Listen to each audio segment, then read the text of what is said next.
Sometimes you leave brilliant comments and suggestions in videos, and this one really stuck with me.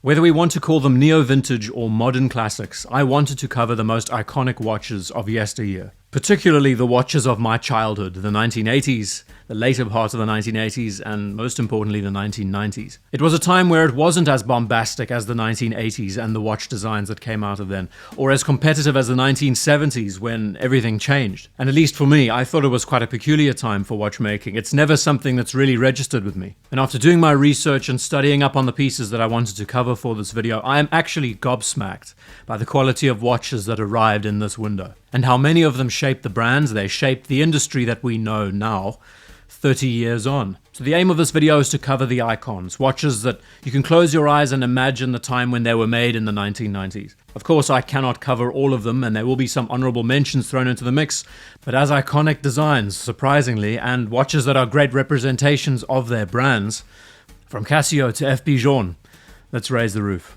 The first watch I want to highlight not necessarily represents the time period when it was made, but a brand that was the hottest item of the 90s and the early 2000s, Panerai. The watch I selected just as a representation is the PAM 203.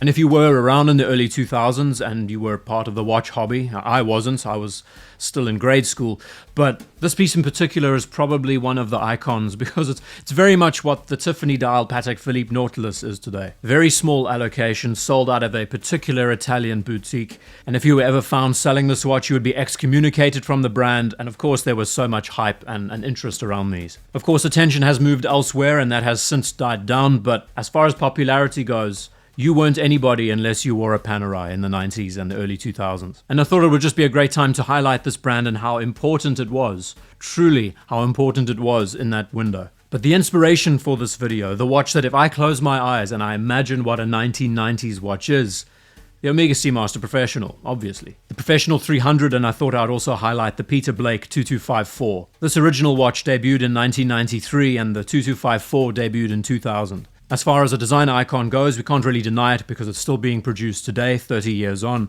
But the impact that this Seamaster had, it is incredible. Partnering up with James Bond, becoming the watch of the secret agent. Of course, tons of popularity, tons of advertising surrounding it. But on a deeper level, the Seamaster was catapulted into popularity like it had never been before. First arriving on the market as a quartz watch, then by 96, 98, it transitioned into an automatic. From its case, to its bracelet, to its clasp, which was milled instead of stamped. This watch on many levels was arguably better made than Rolex at the time. And I do believe because of this watch, because of its popularity, it forced Rolex to step up its game, especially on a manufacturing side. Such an important watch of its day for Omega as a brand, but also one that today, even now, it has such a resounding emotional impact for a lot of us. The Casio F-91W. Okay, it was made in 1989, but that's close enough. One of the most iconic watches of all time, and in fact the first watch that I ever remember seeing in the playground as a toddler. It's incredible to think. From its cheap cost to great functionality, an inbuilt backlight, to an alarm, to a chronograph, a day-date indicator, to nefarious activities. Bear in mind this watch is a module for many things, not just timekeeping. It is a piece that has all the 1990s flair and today could still be worn without a care in the world. And that's what makes them just brilliant. So what Rolex watches best highlight the 1990s? First one that comes to mind, for me at least, is the Zenith Daytona. The 16520. Produced from 1987 until the 1990s, this was Rolex's first ever automatic chronograph. They didn't have enough confidence in making their own caliber, so they had to borrow movements from Zenith, which inadvertently saved Zenith from bankruptcy, but also helped propel the development of Rolex's chronograph design. We mustn't mistake, yes, they used the El Primero caliber for sure, but they also modified it to crazy levels. And as they evolved this watch, its design, so we have many different variations of the now famed Zenith Daytona. A very important watch, a very 90s looking watch when we see how its design changed from the 80s into this period. But to this day, it's a holy grail that I think any Rolex enthusiast would want to own. Maybe even those who don't appreciate Rolex, considering it's got a completely different movement. Now to Audemars Piguet. The Offshore, the original Offshore, produced in 1993. If we think about the timeline when the Royal Oak was introduced in the 1970s, over that 20-year period it was still quite popular, but it was losing traction, especially with a younger audience. And the idea was quite ambitious from AP at the time. Bring in a younger designer to shake up the industry, but also to create watches that appeal to a younger generation, you know, the children of the millionaires. And as we know now, 30 years later, maybe not as popular as the Royal Oak, but the Offshore, great success. Everything from the chronograph complication, how it's arranged on the dial, very 1980s, to the rounded links on the bracelet, to the jumbo-sized bezel. The popularity of bigger being better definitely was a thing. Undoubtedly another icon that was born in the 1990s. Now in the realms of watchmaking, horology, Quartz doesn't get all the attention and love that it deserves. I think because of the bitter taste it left in many people's mouths through the 70s and the 80s. But when we think of pioneering development of quartz technology, Grand Seiko and the 9F quartz movement debuted in 1993. Even now, 3 decades on, we look at the design of this original watch and we see that it doesn't stray away from Grand Seiko's ethos. Now bear in mind, it doesn't really look like anything worth writing home about. It looks like your typical Seiko Grand Seiko, with a day-date complication, those Dauphine hands, beautiful polishing and finishing. But as we know, it's what's on the inside that counts, with accuracy that even to this day, for a quartz watch, unrivaled. A seriously important watch through and through. Now when we think of military watches, and we think of holy grail military watches, there are a few in this video in fact, but Sinn and the Einsatzzeitmesser, the EZM1, yeah. Introduced in 1997 for border patrol, military use, rescue swimmers, police forces. This watch in so many ways has helped define what Sinn is known as. Tool-oriented, no nonsense, incredible legibility, and function to match. From the use of sub-steel in its case, argon gas, a little capsule that sits inside it. What I believe makes the EZM1 such a great design icon, as a mission timer it's one thing.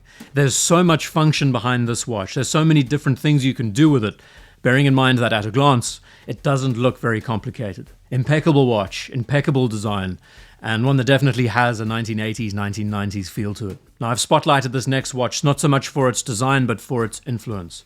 The Tag Heuer Formula 1, introduced in 1986, is still a popular watch today, but really saw its height and its peak through the 1990s. I can almost guarantee that the majority of you watching this video probably started with watches thanks to Tag Heuer, and the Formula 1 was definitely right up there. Availability, price, the fact that it was Swiss made, it was the go-to watch for many of us. For the sake of this video, this is not a paid endorsement. I'm using the Kith Heuer watches because the renders are great and easy to access.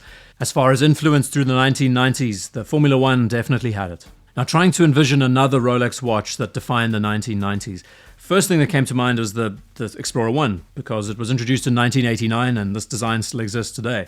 This is very much a 90s watch, but actually, growing up in that time, the 16613 Bluesy Submariner. I remember seeing this watch so much growing up. I don't know how, I don't know when. Whether it was advertised to me or on the wrists of fathers that I met through my years. Many would argue that it's a 1980s watch because it was introduced in 1988 and ended production in the 2000s. One of the most beautiful blue dials that Rolex has ever produced, and when we look to the modern variants today, we see that there's no more gold print on the dials, which I think is a big shame. But two-tone Rolex through the late 1980s into the 1990s, it was the thing, it was the watch to get. It's just what you had to do. One of the most important watches of all time, design-wise, function-wise, the Casio DW5600. The story and the development of the G-Shock is so good. I would always recommend reading up on it. Introduced in 1996, taking a base Casio movement, wrapping it around duct tape and throwing it out of a building. And as we know, the G-Shock has made quite an impact. That was an intentional pun in the last 30 years. From its design and the many variations to stem from it, to its functionality which you need an encyclopedia to understand. The original, the classic, it's the go-to choice for most,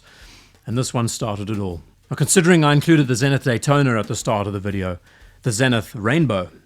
Now this watch defined the 90s. Introduced in 1992. So many things to appreciate about this watch. It has a cult following, it is a cult classic. When you look at the complication, flyback movement, this watch in a lot of ways projected where Zenith would be seen with their more functional, highly tool-oriented watches of the 2000s. Now bearing in mind that the Rainbow was created with military applications in mind, it was created for fighter pilots. And as far as the tool watch goes, this watch has everything and more about it. Breitling was a difficult brand to try and define for the 1990s. Honorable mentions like the Colt, the Avenger, but the one that I think really made the most impact, literally and metaphorically, the Emergency. Introduced in 1995, to this day it's still one of the most ridiculous, outlandish, but amazingly cool designs out there. We can call it a design icon for sure. It's more function than fashion. That signal orange dial really defined the first generation of these. Whether you're stranded on a mountain or in the middle of the ocean, this is the watch you want because it produces an emergency frequency that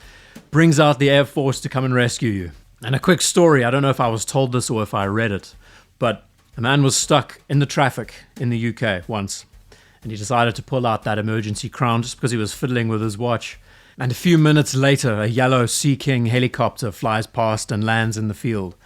That was a very expensive false alarm. Now, Seiko of the 1990s was a difficult brand to define. You have the Samurai, the Monster, quite impactful, but the SKX, nothing really comes close. Introduced in 1996, this humble little automatic watch has graced the wrists of millions. I think it's safe to say that it's their best seller, the most popular watch of theirs of all time. Maybe not the most iconic watch of theirs if you're a diehard and you know the 6105 and the 62 MAS and the Marine Master, but recognizable. If you take this watch and hand it to anyone, I guarantee you they'll see it as a Seiko. And I don't need to go any further about the modern community and about how the watch community greatly appreciates it for its simplicity, affordable price, well, it used to be. And it seems that the Seiko 5 has now picked up where the SKX left off a few years ago. Now, I'll admit this is a personal favorite of mine. IWC, the most iconic watch of the 90s, has to be the Flieger Chronograph or the Mark 12. But the Porsche design Ocean 2000, starting in 1987 and ending in 1999,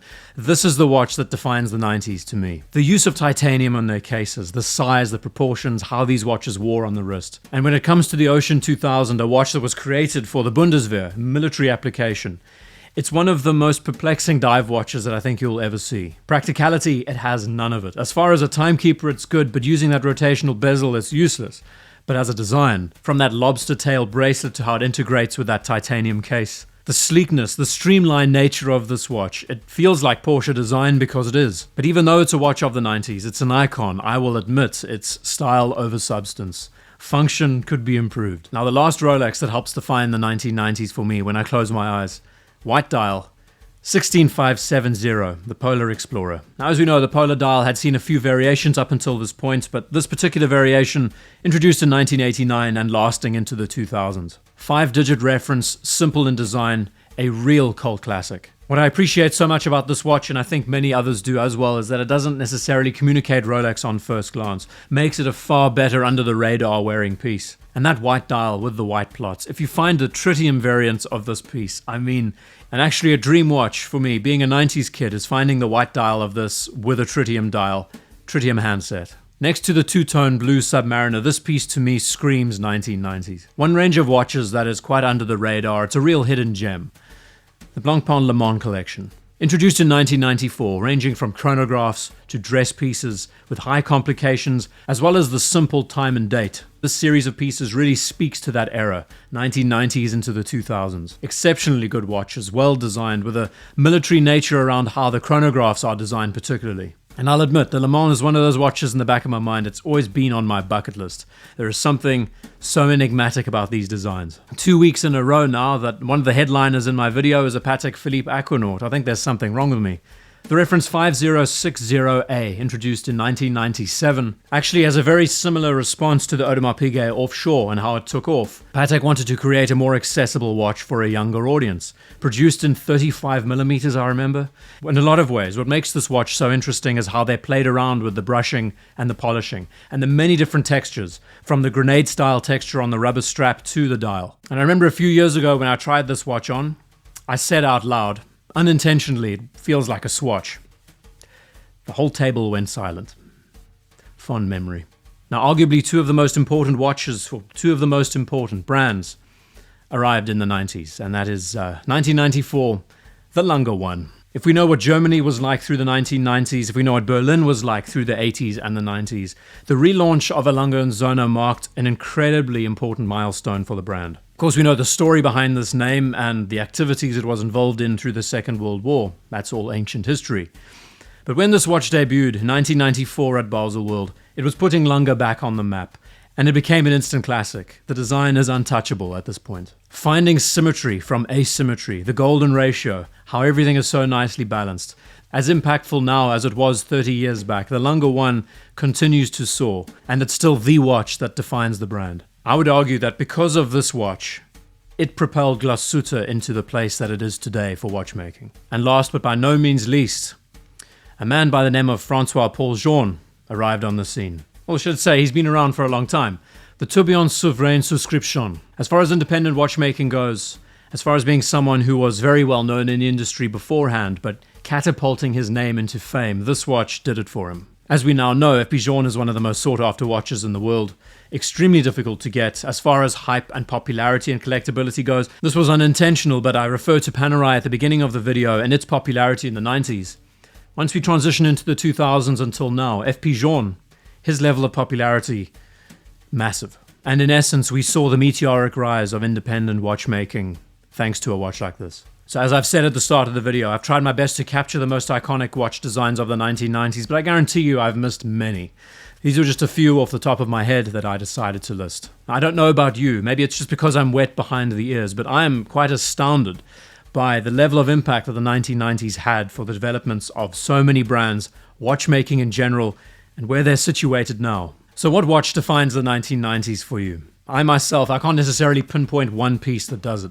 I would say the Seamaster is pretty close. But when you think of pieces like the Zenith Daytona, the Aquanaut, the SKX, the Offshore, all incredibly important watches in their own right. Thank you for taking the time to watch this video. See you in the next one.